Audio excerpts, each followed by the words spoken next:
রাজ্যে ৮২,০০০ নথিভুক্ত ওয়াকফ সম্পত্তি রয়েছে। তার মধ্যে কেন্দ্রীয় সরকারের উমিদ পোর্টালে রেজিস্ট্রি হয়েছে মাত্র ২,০০০। বাকি ৮০,০০০ ওয়াকফ সম্পত্তির মোতাওয়াল্লিরা অথই জলে রয়েছেন। ৫ই ডিসেম্বরের মধ্যে সব সম্পত্তির যাবতীয় নথি দিয়ে আপলোড করতে হবে। সমস্যা সমাধানের জন্য রাজ্য ওয়াকফ বোর্ডের চেয়ারম্যান জাস্টিস শহীদুল্লাহ মুন্সি বলেন, কলকাতা সহ ৭ জেলায় হেল্প ডেস্ক চালু করা হচ্ছে। কাল থেকেই চালু হবে এই হেল্প ডেস্ক। ওয়াকফ যে অ্যাক্টটা হয়েছে, অ্যামেন্ডমেন্ট অ্যাক্ট 24, সেটা তো অ্যাক্ট হয়ে গেছে। অ্যাক্ট হয়ে যাওয়ার পরে 2025 যে নতুন অ্যাক্ট চালু হয়েছে, তাতে কতগুলো নতুন প্রভিশন ঢোকানো হয়েছে। তার মধ্যে উল্লেখযোগ্য হচ্ছে যে সমস্ত ওয়াকফ প্রপার্টি যেগুলো ওয়াকফ বলে রেজিস্টার্ড অলরেডি হয়ে আছে, সেই সম্পত্তিগুলোকে আবার নতুন করে সেন্ট্রাল পোর্টালে এন্ট্রি করতে হবে। শুধু ওয়াকফ স্টেটে যত প্রপার্টি আছে সমস্ত প্রপার্টিকে এন্ট্রি করতে হবে। আর সেই কাজটা করবে, তার জন্য যেটা ওরা শিডিউল করে দিয়েছে সেটা হচ্ছে মোতওয়াল্লি হচ্ছে তার মেকার, মোতওয়াল্লি নিজে করবে, বোর্ড হচ্ছে অ্যাপ্রুভার, আর এই সিও হচ্ছে অ্যাপ্রুভার, আর বোর্ড হচ্ছে তার চেকার। এই মেকার, চেকার আর অ্যাপ্রুভার এই তিনজনকে নিয়ে সমস্ত প্রপার্টির এন্ট্রিটা হতে থাকবে পোর্টালে। এবং পোর্টালে যে জিনিসগুলো লাগবে সেগুলোর জন্য আমরা কয়েকটা করে রেখেছি, সেগুলো আপনাদের একটা করে কপি দিয়ে দেবো। প্রথম যেটা হচ্ছে পোর্টালে ঢুকতে গেলে যে ডকুমেন্টসগুলো মোতওয়াল্লির হাতে থাকা উচিত বা মোতওয়াল্লির লাগবে, সেগুলোর একটা লিস্ট আমরা করেছি। তার মধ্যে একটা হচ্ছে scanned Aadhaar PAN card, driving licence, bank passbook. এই চারটের মধ্যে যে কোনো একটা ডকুমেন্ট মোতওয়াল্লির হাতে থাকতে হবে, তবে সে নিজেকে আইডেন্টিটি এন্ট্রি করতে পারবে পোর্টালে। নাম্বার 2 হচ্ছে voter ID, electricity bill, rental agreement আর ব্যাঙ্ক পাসবুকের মধ্যে একটা হচ্ছে অ্যাজ অ্যান অ্যাড্রেস প্রুফ হিসাবে এটাকে সাবমিট করতে হবে। আর ফটো, ওই যে সাইজটা বলা আছে ওই সাইজের ফটো তাকে লাগবে।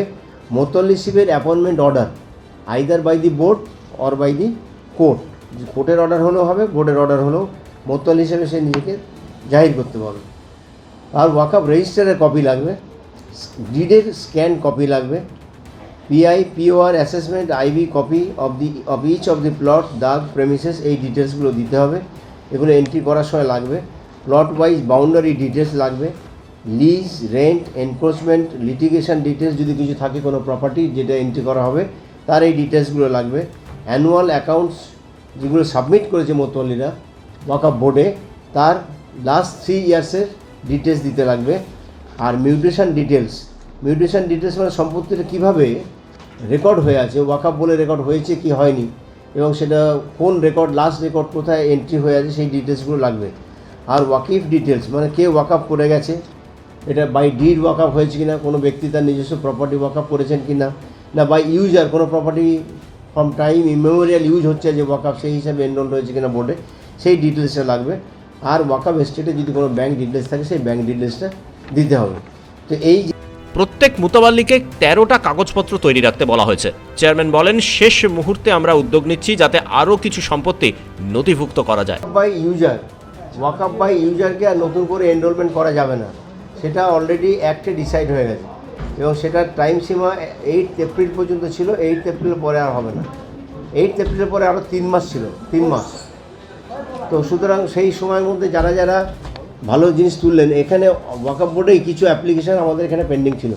সেই হিসাবে এটা কত অ্যাপ্লিকেশান ছিল আমাদের নতুন মিসিসি প্রায় 5,500 5,500 অ্যাপ্লিকেশান।